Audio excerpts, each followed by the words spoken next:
Raríssimas, raríssimos e raríssimas, bom dia, René de Paula Júnior falando aqui no Radinho de Pilha, 23 de março de 2024, sábado. Por que sábado? Sexta-feira, que costuma ser aquele dia da semana em que eu me reservo o direito de fazer, sei lá, umas conexões um pouco mais ousadas do que o normal, tentar pelo menos fazer um balanço da semana. Bom, balanço, foi um terremoto essa sexta-feira, não foi balanço nenhum, muita coisa acontecendo aqui de manhã e eu não consegui gravar, mas eu não queria perder essa oportunidade de fechar a semana com vocês. E por onde que a gente começa? Acho que eu vou começar por uma coisa completamente aleatória, né? Eu adoro o Ariel Palacios no Twitter. O Ariel Palacios é um jornalista excepcional, divertidíssimo. Nós temos livros dele aqui em casa, um deles é sobre os argentinos, é muito engraçado. Se você quiser conhecer um pouco mais das excentricidades, curiosidades e peculiaridades dos nossos vizinhos nesse país que eu adoro a Argentina, adoro o sotaque, adoro Buenos Aires, mesmo não gostando de futebol, nem de carne, nem de vinho, eu gosto bastante de lá. Mas o Ariel compartilhou um thread, né, um feed com vários posts ali, com fotos curiosas. Tinha fotos dele, sei lá, o Kennedy se formando em Harvard, alguém fazendo... Tem um monte de fotos históricas curiosas, mas tinha uma foto que eu vou tentar descrever para vocês. A foto mostra um monte de gente, um grupo grande de pessoas, né, mais idades ali variando um pouquinho, mas todos relativamente jovens, todos muito felizes, todos usando roupas que na hora que eu bati eu falei, nossa, que coisa mais anos 70, porque eles estão com calça boca de sino, cintos exuberantes, camisas e blusas coloridas, esfuziantes, chapéus engraçados, nossa, parece anos 70. Né? E é verdade, a foto é dos anos 70, tanto é que eles estão encostados, eles estão na rua, né, um grupo que está na rua, em frente, sentados alguns, de um carro gigante, conversível, cor-de-rosa. Então, um carro cor-de-rosa, com um bando de gente com roupas, sei lá, um pouco mais ousadas, um pouco mais divertidas, não é? E todos sorrindo, felizes. E se você prestar um pouco mais de atenção, eles estão na rua e a fachada dos negócios ali, das lojinhas, não dá para entender muito bem o que está escrito, porque eles estão na Suécia, em 1971. Poxa, que bacana, que legal, né? Você era numa época de tantos sonhos, né? Pensando aí na era de Aquários, pensando em amor livre, pensando em pacifismo, todos ali com roupas um pouco exuberantes, um pouco, digamos, não convencionais. Que legal, que bacana, exceto pelo fato que é a família do Bin Laden. É a família do Bin Laden, e ele está ali presente no meio, muito mais novo, né, se divertindo e vivendo a vida na Suécia, que na Suécia, eu lembro que nessa idade, não, eu era muito pequeno, mas mais para frente, a Suécia, uma das coisas que parecia ser uma característica da cultura sueca, eram revistinhas pornográficas, porque acho que sexo era uma questão um pouco mais liberal do que por aqui, não é? Então, revistinhas suecas da minha adolescência queria dizer porn, basicamente. E, pois bem, então eles estavam lá na capital temporária do porn, e também do, sei lá do que, mas o que é interessante é que é a família Bin Laden, e eu fico aqui pensando em várias coisas, né? O 11 de setembro, eu fico pensando no quanto a vida de qualquer cidadão que resolveu, né, circular por aí ficou mais complicada, porque entramos numa era de uma paranoia, de uma neurose, né, de controle, vigilância por conta de atentados. Vale lembrar que agora eu estava de manhã, vale lembrar que acabou de acontecer um atentado estranhíssimo em Moscou, né, um atentado onde as pessoas estavam numa casa de shows, um estádio gigante, e um grupo armado matou o que parecem ser mais ou menos 60 pessoas, não sei quantos feridos.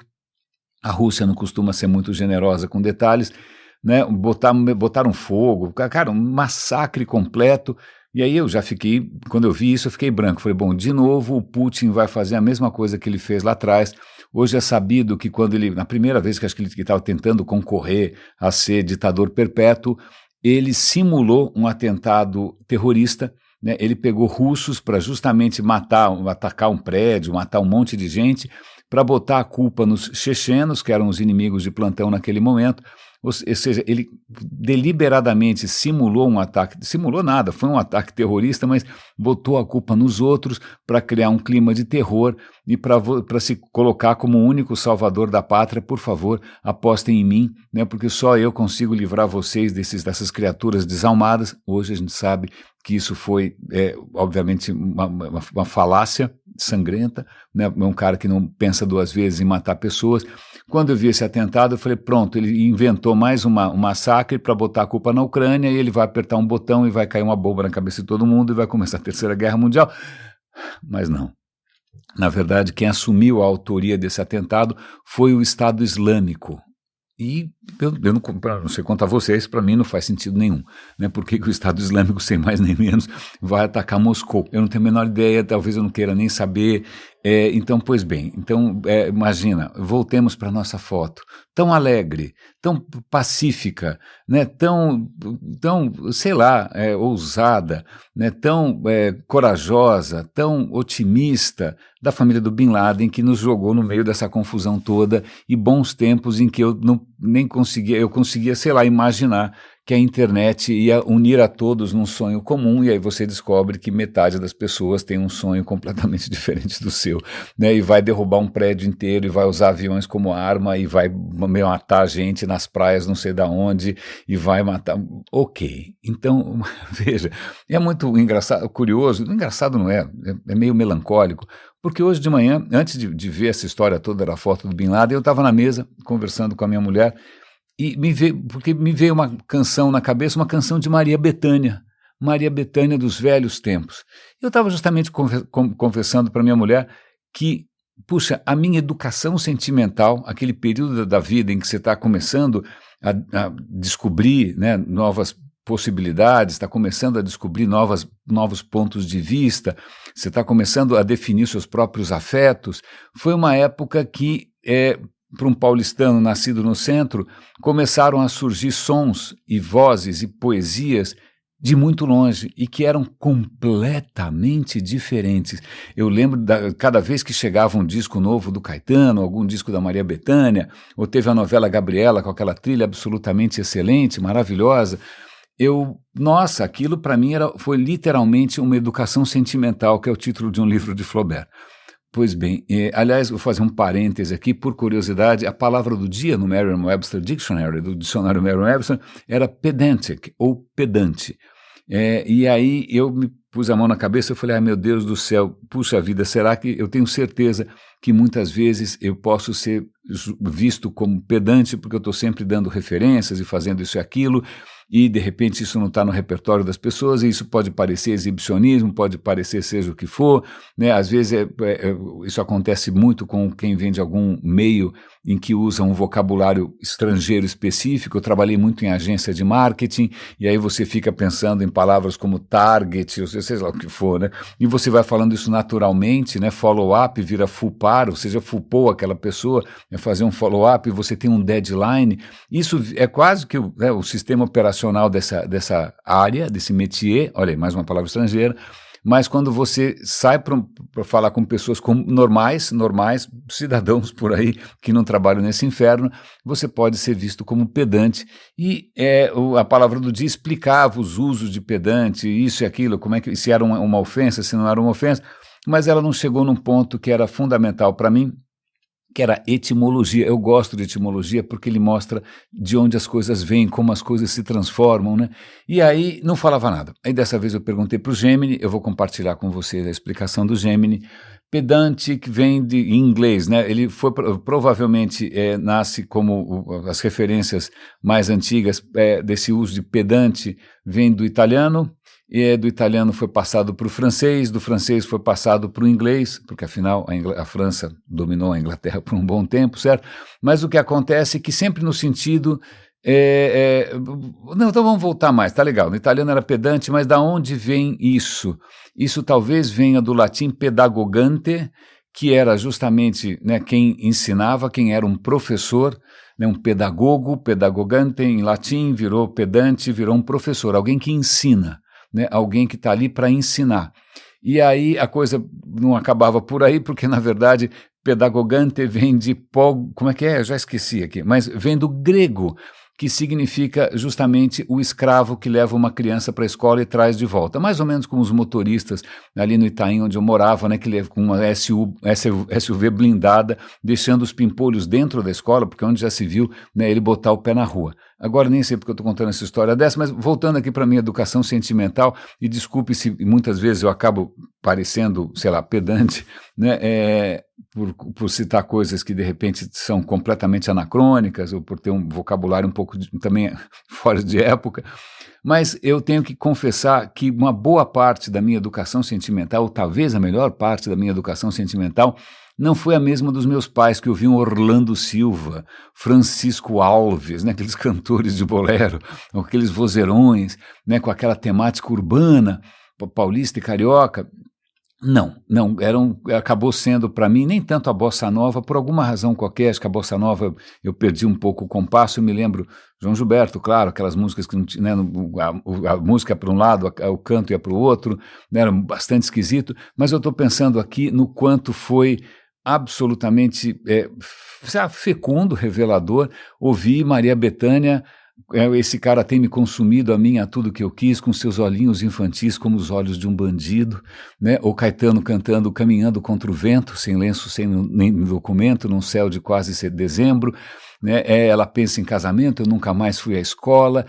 Uau, essas canções todas, o primeiro que chegou, como quem chega de um bar, essas histórias todas tinham um colorido, tinham um sabor, tinham coisas completamente diferentes, coisas que vinham de outras, né, outras cidades, outras vidas, com outro sabor, uau, e que prometiam, era um sinal, né, de uma época muito mais, não sei, afetiva, muito mais despojada, né, isso porque, na verdade, eu estava no meio da ditadura, né, obviamente, em pouco tempo, a ditadura com a bota pesada, a bota de chumbo, né, acabou sufocando um pouco desses sonhos, mas eu volto para a questão da década de 70, né, com a família do Bin Laden, né, o que aconteceu, né, o que deu de errado com a família do Bin Laden, o que deu de errado com os sonhos dos anos 70, isso é muito maluco, porque conversando isso com a minha mulher logo no café da manhã, a gente começou a pensar em figuras absolutamente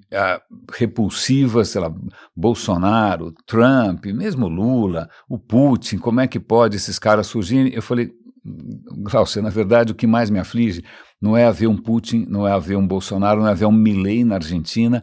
O que me espanta, e que realmente para isso eu não estava preparado, é uma descoberta difícil de digerir, é que esses caras sempre vão ter 50% dos votos, mais ou menos.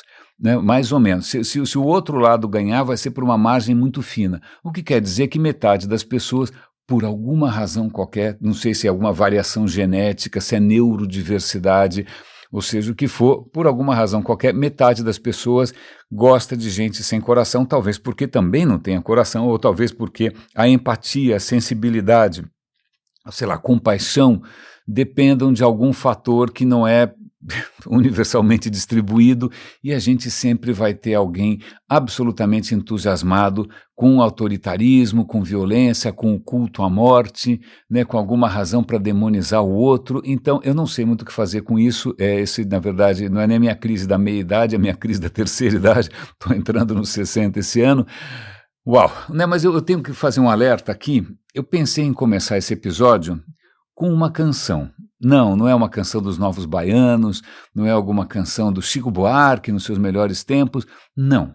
Eu pedi para um robô, por uma inteligência artificial que eu ainda não testei, então não havia testado, que chama Suno, não sei porquê, Suno deve quer dizer alguma coisa em alguma língua.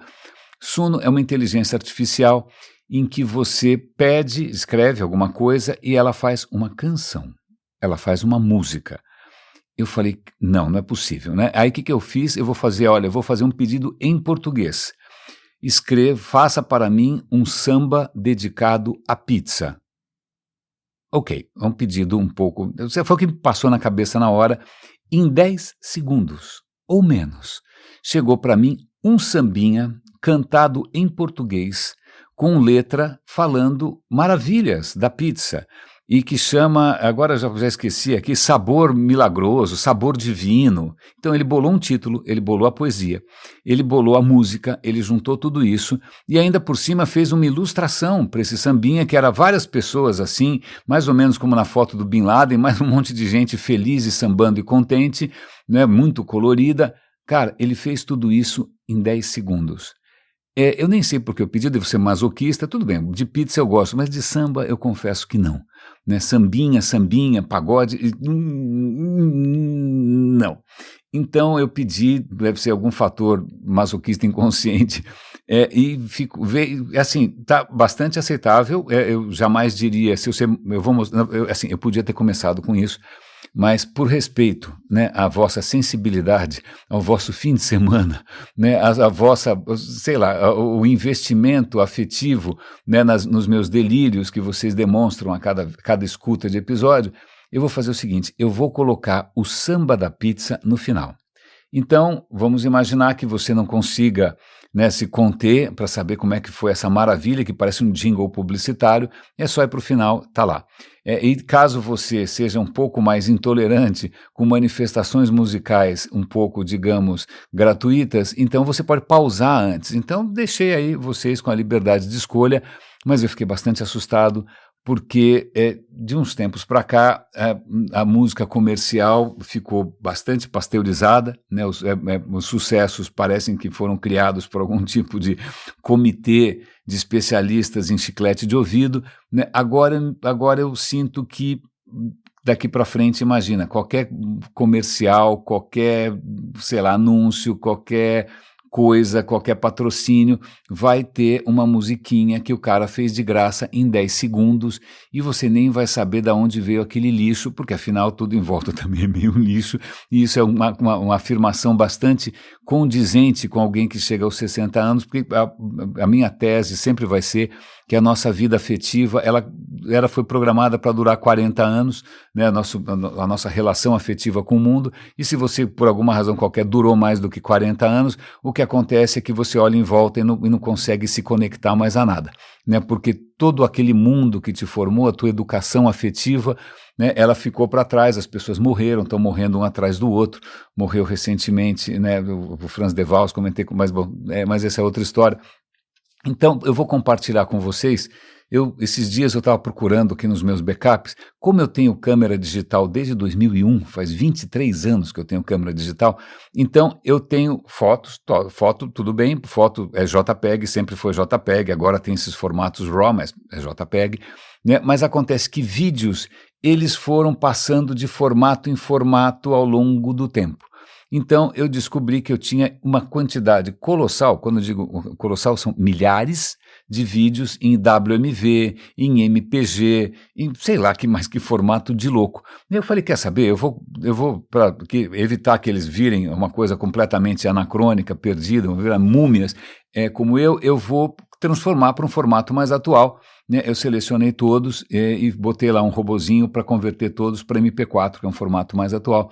Aí eu encontrei ali uma pérola, é uma absoluta pérola, e que por alguma razão qualquer é muito difícil de achar na internet, que é um documentário que fez parte de uma série chamada Mapas Urbanos da TV Cultura.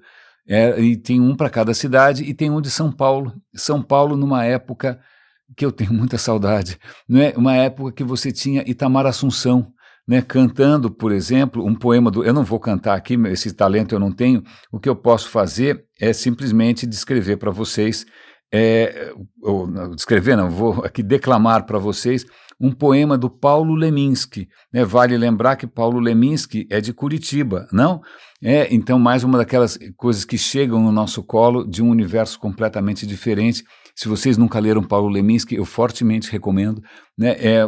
Há um tempo atrás saiu uma coletânea, eu tive a felicidade de conhecer a mulher dele, a Áurea, que é a filha, há muito tempo, me perdi contato, mas nesse vídeo, Mapas Urbanos, tem Arnaldo Antunes, tem o Miguel Wisnik, tem Arrigo Barnabé, figuras que foram essenciais, né, na cena da música paulistana, e eu vou ler para vocês um poema do... eu deveria reservar isso para o final, né? Ao invés de sacanear o ouvido de vocês com um hino à pizza, eu devia terminar com uma coisa bonita dessas. Mas eu vou compartilhar agora, quem sabe vocês assistem, eu vou dar o link, o vídeo está muito ruim, aparentemente a própria TV Cultura não tem mais isso, né? Quem tem, eu tenho uma cópia aqui, mas também uma condição muito precária, mas o Itamar Assunção cantando Um Homem com a Sua Dor, que é um poema do Paulo Leminski, é absolutamente maravilhoso. Então eu vou declamar, vocês, se vocês quiserem ver a canção, eu vou dar o link para vocês, mas o poema é o seguinte: um homem com uma dor é muito mais elegante. Caminha assim de lado, como se chegando atrasado, andasse mais adiante. Carrega o peso da dor como se portasse medalhas, uma coroa, $1 milhão ou coisa que o valha. Ópios, édens, analgésicos, não me toquem nessa dor. Ela é tudo o que me sobra. Sofrer vai ser a minha última obra. Eu adoro esse poema do Leminski, eu adoro a versão do Itamar, então vou dar um link para vocês, por uma época que para muitos dos raríssimos aqui, deve ser tipo história antiga, né, quando era tudo preto e branco, sei lá, as pessoas andavam puladinho, mas só para lembrar essa história o que te formou, o que lapidou o seu coração, né? O que lapidou os seus afetos, e aí, infelizmente, isso me faz pensar em metade das pessoas que aparentemente não tem coração nenhum, mas deixa para lá. Mas mudando de pato para ganso, por que não? Falemos agora de séries na televisão, não é? Eu comecei a assistir essa semana, porque acho que acabou de sair também, essa série nova do Three Body Problem, o problema dos três corpos.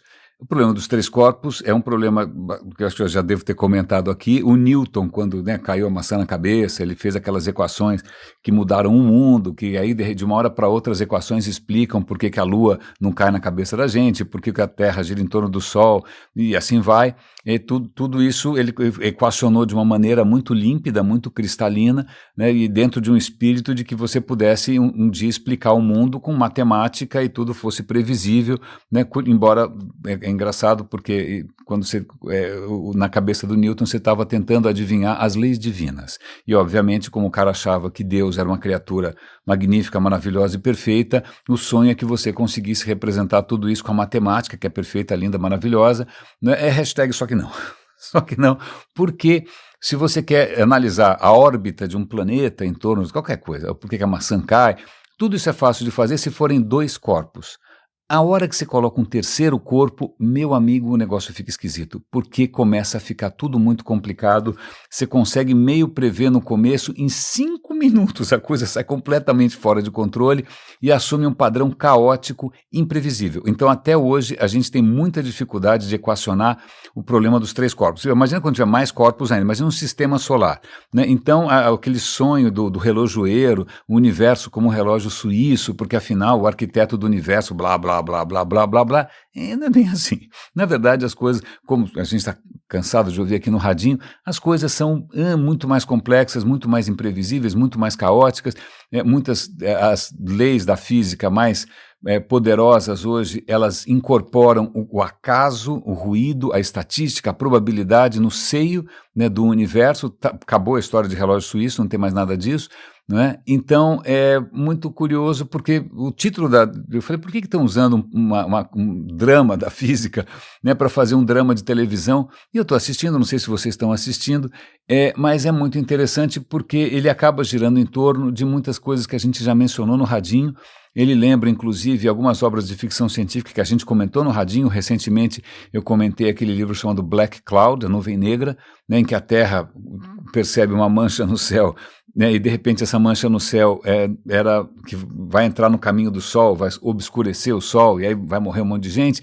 Na verdade, essa nuvem era um outro tipo de consciência, uma consciência espalhada espalhada no espaço, e aí eles começam uma conversação por rádio, e nessa conversação essa inteligência aprende sobre a gente. Isso vai aparecer no Three Body Problem, mas o que é mais curioso ali é um certo, digamos, pelo menos por enquanto, né, uma certa melancolia, uma certa desesperança com relação à natureza humana. Eu recomendo que vocês assistam. As primeiras cenas são muito interessantes. Elas o seriado começa na Revolução Cultural da China, que foi um momento bastante estranho, né? O Mao Tse-tung, que era uma figura estranhíssima, horrível, né? Ele escreveu um livrinho, que era um monte de bananada, mas vinha no livrinho vermelho, um monte de coisa sem pé nem cabeça, mas isso virou um incêndio. Na China você começa a estimular mesmo a garotada a denunciar os pais, a denunciar quem é um traidor da revolução, a denunciar quem tem pensamentos burgueses. Imagina, aí você cria praticamente uma patrulha doméstica feita de jovens e adolescentes, muita gente morre, muita gente é executada, muita gente é humilhada, porque tem essa história de que os valores antigos não valem nada, são obviamente burgueses, capitalistas, e o que vale é essa nova cultura perfeita que vai gerar um homem obviamente mais generoso e feliz, que é a doutrina comunista, hashtag só que não, né? E a reconstituição de época, mostrando ali, como é que chamava? A Guarda Vermelha? Não era a Guarda Vermelha. Tinha um nome para quando os jovens lá com o caderninho vermelho lá estavam levando a cabo essa revolução cultural, destruindo templos, matando sacerdotes, destruindo obras de ciência e tal. E eles mostram justamente cientistas sendo questionados por ensinarem, né, os pedagogos, vamos voltar aqui para pedagogo, né, para os pedagogos ensinarem coisas que são uma traição à revolução, ao pensamento marxista. Por exemplo, você ensinar que o Big Bang aconteceu, né, então é insinuar que em algum momento teve algum gesto milagroso, isso pode insinuar a presença de Deus, eu não sei exatamente como, mas aí, coitado, né, quem ensina essa teoria é um traidor. Quem ensina a relatividade também é um traidor, porque Einstein foi para os Estados Unidos é imperialista, então essa doutrina deve ser imperialista, onde já se viu. Então foi um período de imenso emburrecimento, né? A gente já comentou aqui do que aconteceu no Camboja, né? Todo mundo que era professor, todo mundo que era knowledge worker, vamos chamar de trabalhador do conhecimento, ou foi executado aos milhões, ou foi condenado a trabalhos forçados, porque obviamente eram ideias pequeno-burguesas, ou seja o que for. Mesmo na União Soviética, você tinha algumas áreas da ciência que eram tabu, então você não podia falar em evolução, você não podia falar em Darwin, você não podia falar em genética, porque se você fala em genética, a genética depende, o darwinismo em geral, né? A evolução depende de uma concorrência e aí que vence quem se sai melhor ou quem é mais adaptado, e onde já se viu concorrência, onde já se viu competição, pior do que isso, onde já se viu hereditariedade, porque o comunismo todo é baseado na ideia bastante exótica de que a gente nasce em branco, você nasce em branco bonzinho, e aí você é moldado, né, pelos pedagogos do partido para se tornar, obviamente, um cidadão perfeito, generoso, maravilhoso, etc. e tal. Hashtag não deu certo, né? 100 anos de experimento que só deram em morte, campos de concentração, massacres, mas de qualquer maneira 50% das pessoas votariam de novo no Stalin, votariam de novo no Mao Tse-tung. Quando a gente falou aqui da Revolução em 68 na França, né, que as pessoas foram para a rua protestar, ninguém sabia contra o quê, mas protestar contra o regime, contra o sistema, seja o que fosse o sistema, muitos dos jovens tinham na mão o caderno de Mao Tse-tung, né, o livrinho vermelho de Mao Tse-tung, e aí você fica pensando o que um jovem francês resolveu engolir essa baboseira, né, e aí, uau, então essa é uma digressão gigante, mas isso me leva a um podcast que eu ouvi essa semana, muito interessante, uma conversa de quem foi, do Sean Carroll? Ou não me lembro, mas eu vou dar o link aqui para vocês. Os links estão sempre no radinhodepilha.com, os links estão sempre no nosso canal no WhatsApp, no nosso canal do Telegram, não é? Mas era uma conversa sobre algo que, em princípio, é uma característica humana, que é o altruísmo, quer dizer, mais ou menos, não universal. Mas a questão é que nós temos uma capacidade potencial, né, não necessariamente presente e exercida em toda parte, mas a competição de ajudar o próximo, né, ou de simplesmente ser simpático, ou de simplesmente ser empático. Essa coisa do altruísmo é o seguinte: altruísmo é quando você faz alguma coisa que tem algum custo, né? Você vai dar trabalho, você vai ter que desviar sua rotina, você vai ter que gastar dinheiro, vai ter que investir tempo, mas o benefício não é necessariamente para você, é para uma outra pessoa. certo? Certo. É lógico que muitas religiões assumiram o monopólio desse tipo de generosidade. Vão dizer que esse é um comportamento cristão, ou vão dizer que isso sim é a verdadeira essência do Islã. Né? Não, na verdade isso é mais antigo. Na verdade o altruísmo existe em outras espécies, existe em espécies de primatas, todas os nossos valores, eles vêm de longe, não precisou nenhum livro sagrado explicar, nem uma pedra com várias coisas escritas, inclusive onde não matarás é tipo a sexta coisa, nunca vou entender por quê, mas a questão é que o altruísmo entre os humanos é maior do que entre outras espécies, e a questão é por que isso aconteceu. Né? E havia duas hipóteses aqui concorrendo, uma delas é que você acaba sendo, sobretudo quando você tem uma família, né, e a família compartilha uma boa parte dos seus genes, né, metade dos genes do meu pai estão em mim, metade está com a minha irmã, né, você compartilha uma parte do seu patrimônio genético. Então, se você quer que algumas características genéticas se perpetuem, então você protege quem tem genética como a sua também. É uma hipótese, né, essa hipótese de que você está... Tem gente que até faz a conta, né? Você está disposto o quanto você está disposto a salvar alguém se afogando, né? Mesmo correndo risco de vida. Se for um filho, você está disposto a X, se for um neto, é 1/4 de X, se for um primo, é 1/8 de X, né? Então, quanto mais a relação parentesca, eu acho que eles não fizeram nenhuma conta com cunhado, não sei porquê. Mas então isso vai se diluindo, né? Você é muito mais altruísta com quem compartilha a sua genética do que quem não é. Essa é uma tese, né? E a outra tese é que você é o que eles chamam de seleção por grupo, group selection, que é o seguinte: vamos imaginar que houvesse vários grupos humanos, né? Em alguns grupos existe mais altruísmo do que em outros, as pessoas colaboram mais, as pessoas são mais generosas. A ideia é que nos grupos que tinham essa característica genética das pessoas serem mais generosas, mais altruístas, esses grupos prosperaram mais do que os outros. Então, então não é tanto uma coisa meio egoísta, né? Estou pensando em perpetuar o meu genoma, é uma característica grupal, né? Os grupos que têm isso prosperam mais do que os outros.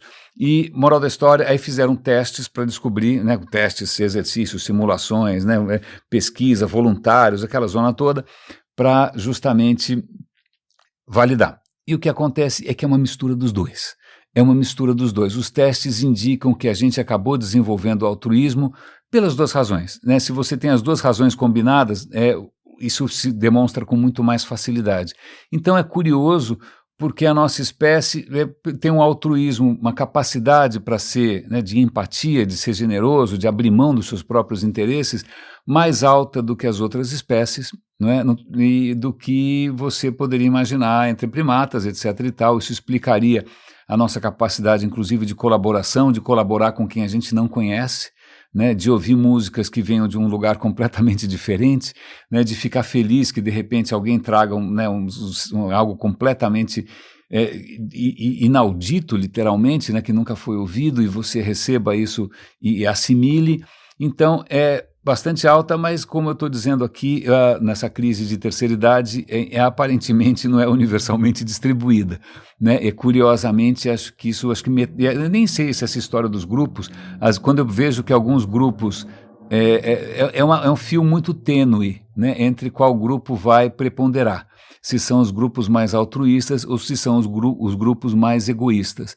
Então isso fica aí para a gente pensar em qualquer eleição, né, por que de repente algumas pessoas vão sempre votar, vão sempre eleger, vão sempre escolher, vão sempre vestir a camisa, vão sempre matar os outros em nome dela, inclusive vão sempre, né, discriminar, excluir, sacanear os outros que são meio bobos na visão deles, né, por conta da adoração a alguém completamente sociopata. Então fica isso, não sei se isso ajuda alguma coisa, mas já que a gente está falando aqui de biologia, de evolução, tem duas coisas que eu acho, dois conteúdos aqui que eu acho que eu gostaria de compartilhar com vocês. Um deles acho que é uma lembrança de infância. Estrelas do Mar, né? Quem não gostava aqui, não sei, se vocês tiveram oportunidade de ver em tenridade ainda, Estrelas do Mar. Pô, que coisa bonitinha, né? Tem lá, Bob Esponja tem lá, uma Estrela do Mar simpaticíssima, e assim vai. Estrela do mar, como é que você define uma estrela do mar? Aí você fala, estrela do mar parece uma estrela porque ela tem vários braços. Eu já não lembro quantos são. Eu não sei se também varia o número de braços, não sei, mas tem estrela do mar. Né? Na verdade, em primeiro lugar, a estrela do mar é um predador muito eficiente. Né? Muitas vezes, estrelas do mar podem provocar uma absoluta razia no ecossistema, né? Coral, etc. e tal. Não é um bicho tão bonzinho assim. Mas o que esse vídeo que eu vou passar para você é um vídeo curtinho, de 1 minuto e pouco. Ele demonstra que, na verdade, o que define a estrela do mar não são braços exatamente. Porque, veja, várias criaturas, né, pensa numa pernilongo da dengue, pense numa larva, você consegue descobrir o que é cabeça e o que é corpo, certo? Tem uma cabeça e tem um corpo. Acontece que a estrela do mar, quando nasce, ela tem, notoriamente, uma cabeça e um corpo. A partir de um certo momento, a genética dela entra em ação, para ela virar uma espécime maduro, e o que acontece é que quando foram ver a genética da estrela do mar, eles encontraram os genes necessários para fazer cabeça, tudo relacionado à cabeça, mas nenhum gene específico para criar um corpo. Então, veja, uma estrela do mar, ela é só cabeça com uma boca embaixo, e aqueles que parecem braços, não é braços, é a cabeça. Então veja, a estrela do mar é basicamente uma cabeça com várias protuberâncias curiosas que ela consegue utilizar e tal, mas é só cabeça, a evolução realmente é sempre uma caixinha de surpresas, né? Ela acaba criando coisas completamente inimagináveis, e mais ou menos nessa linha de coisas completamente inconcebíveis, né? Que é o seguinte... A gente já sabe há algum tempo que algumas plantas conseguem extrair coisas do solo que não fazem muito sentido. Então, agora, a esperança, né, de quem trabalha com remediação sei lá, de coisas tóxicas, quem está tentando recuperar solos contaminados, quem está tentando, né, apagar os vestígios da atividade humana grosseira e gananciosa e cega, não é? Vamos imaginar que você tem um terreno contaminado por níquel. Sim, contaminado por níquel. O que você faz? É um saco, dá um super trabalho você extrair o níquel de lá, mesmo que seja até para você, mesmo que não seja nenhuma contaminação, de repente é um solo rico em níquel e você quer o níquel. Como é que você faz para extrair? Né? Se você for minerar o níquel, você vai minerar 1 tonelada, você vai conseguir, de 1 tonelada de pedra, você vai conseguir 0,02% de níquel. E que beleza, aí você vai fazer smartphone, carro elétrico, etc e tal. E aí só que acontece que sobra 99, sei lá quanto, né? 98% de, obviamente, resíduo, de entulho, né? E o que você faz com esse entulho? Então, a mineração é uma atividade muito, para o meio ambiente, digamos que é muito impactante, né? Mas o que eles descobriram? Que algumas plantas, que eles dão o nome de, como é que eles chamam? Hiperacumuladoras. Uau, algumas plantas são hiperacumuladoras. Você planta essas plantinhas hiperacumuladoras, eles dão os nomes aqui de algumas, né, e o que acontece é que elas conseguem extrair o níquel do solo e ficam cheias de níquel. Então você pode pegar depois essas plantas que estão cheias de níquel, sei lá como que ela conseguiu arrancar isso do solo, não sei se ela usou bagulho, não tenho a menor ideia. Aí o que você faz? Você pega essa planta, você colhe, aí você, sei lá, resseca, torra esse negócio, transforma em cinzas, e essas cinzas, 50% é níquel. Então veja, você pode escolher, né, fazer uma cratera, né, fazer uma bagunça danada, juntar um monte de entulho para conseguir 0,02 de níquel, ou você pode usar essas plantinhas e você vai ter 50%, né, do peso em níquel. Eu falo, uau, que legal, né? Minha mulher trabalha com direito ambiental e muitos dos clientes têm problemas justamente de contaminação, etc. Pô, tá aí uma opção bacana, uma opção sustentável, orgânica, etc. Mas a questão é por que as plantas vão ter o mínimo interesse em níquel? São duas questões. Em primeiro lugar, oportunidade, né? Normalmente solos que estão muito contaminados com algum tipo de metal, as plantas não prosperam. Então, algumas plantas descobriram um jeito, falaram, você não vai lá? Eu vou. Eu vou aproveitar aqui e vou nadar de braçadas. Então, primeiro é a exploração de uma oportunidade. Em segundo lugar, ela usa esse níquel como defesa, como se ela estivesse se blindando. Não é que a planta brilha, não é que ela é cromada nem nada, mas as plantas, as folhas, sobretudo, elas ficam tão cheias de níquel que nenhum predador vai ter interesse, uma formiga, um bicho preguiça, nem sei, um panda, né, vai se interessar por comer aquele veneno. Então a natureza é realmente cheia de coisas curiosas. Já que a gente está falando aqui de mineração, eu vou dar também duas histórias interessantes. Não sei se alguém aqui se interessa por katanas, por aquelas espadas japonesas, né? Cara, é uma peça, é uma obra de arte aquilo, é uma coisa curiosa. Os japoneses, inclusive, tratam aquilo como se aquilo tivesse alma, né? Como se fosse uma coisa sagrada, né? Mas uma katana só pode ser chamada de katana, não adianta ter o mesmo formato, não adianta ter a mesma cara, não, ela tem que ser feita do jeito tradicional. Se ela não for feita do jeito tradicional, ela não é uma katana, porque Japão sendo Japão é assim, ponto. E você tem que usar o mesmo processo que era usado há centenas de anos atrás, milhares de anos, nem sei, né? Mas o que acontece, eu vou dar um vídeo muito legal do Veritasium. Eles tiveram acesso a um dos lugares mais tradicionais na fabricação de katanas, em que quando eles vão, uma vez por ano, vão acender um forno sagrado, né, para fazer aquela zona toda, vem monges shintoístas, né, benzer aquela história toda, todo mundo fica lá 24 horas, muito interessante a história, mas o que eu quero contar aqui é o ferro, né, a espada é feita de ferro. Acontece que o Japão não tem ferro da mesma maneira que a Austrália tem, o mesmo Brasil tem. A Austrália é um dos maiores fornecedores de ferro do mundo, né? Eles têm umas formações geológicas que chama banded qualquer coisa,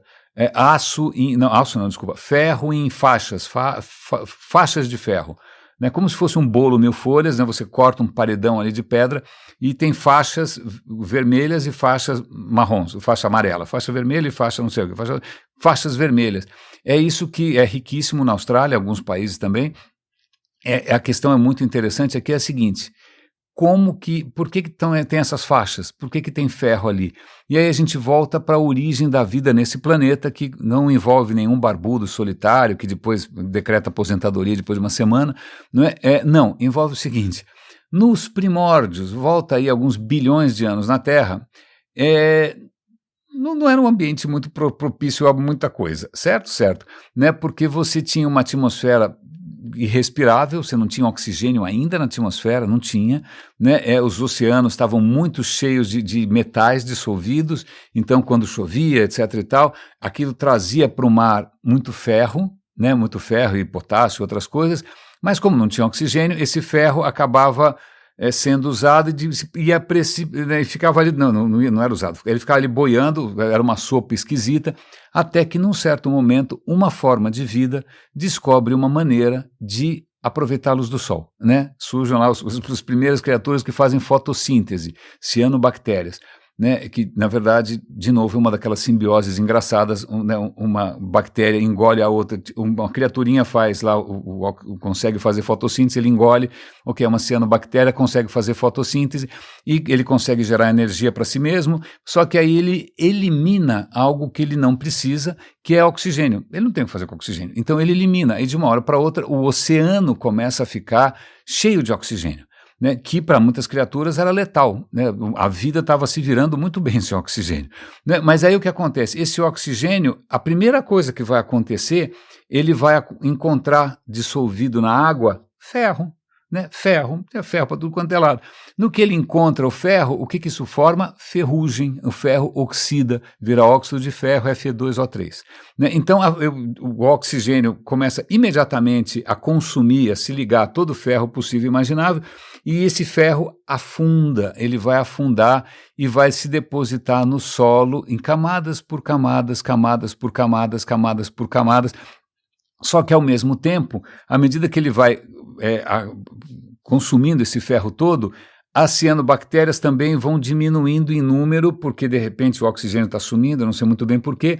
Aí uma hora esse processo meio que para, e aí a vida demora um pouco para se recuperar. Quando a vida se recupera, ela de novo começa a produzir oxigênio, o oxigênio começa de novo a produzir ferrugem, a ferrugem de novo volta a se depositar e fica esse ciclo, que começou há uns 2,5 milhões de anos, de uma camada de ferrugem, uma camada sem ferrugem, uma camada com ferrugem, uma camada sem ferrugem.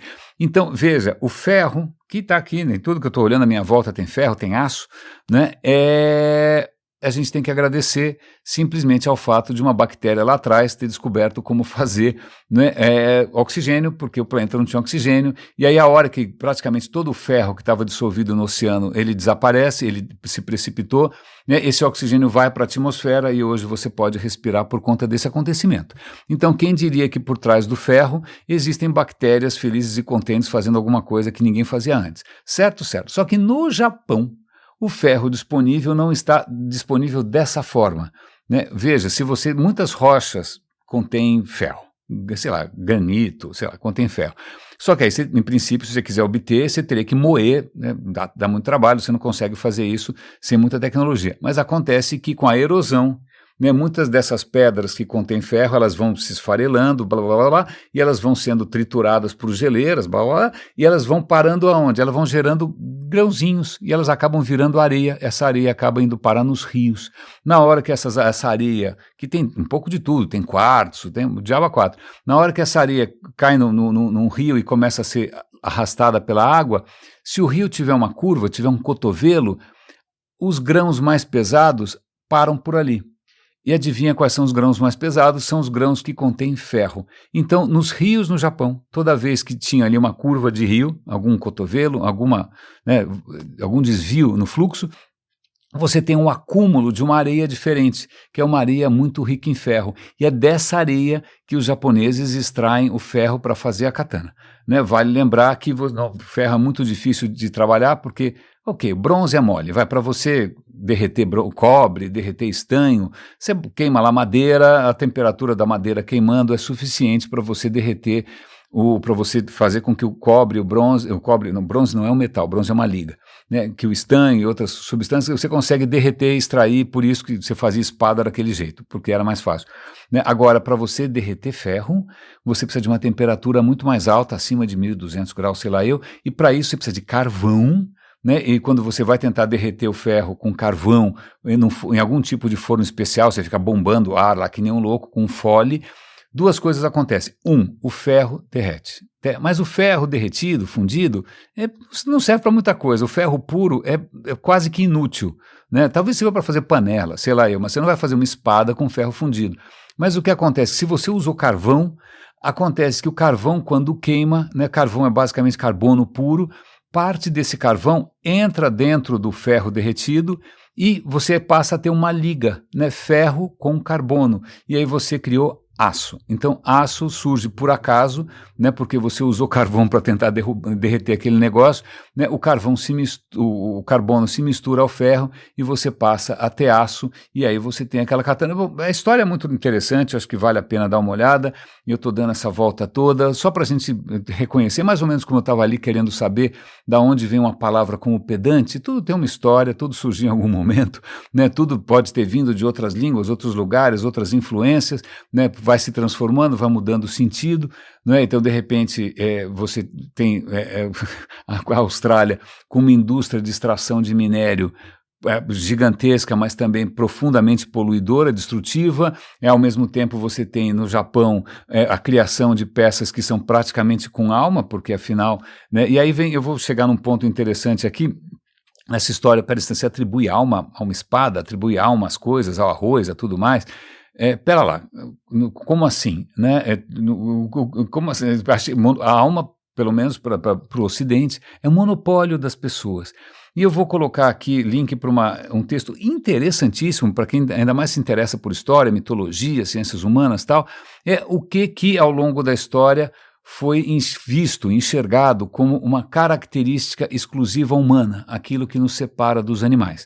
E aí, a questão antiquíssima, claro, e eles vão voltar para Aristóteles. Aristóteles vai falar, olha, é o seguinte, o que distingue o ser humano do resto dos animais é o logos. Logos. É interessante porque logos em grego tem um sentido meio vago. Ele pode querer dizer raciocínio, ou seja, razão, né? Mas também a palavra, né?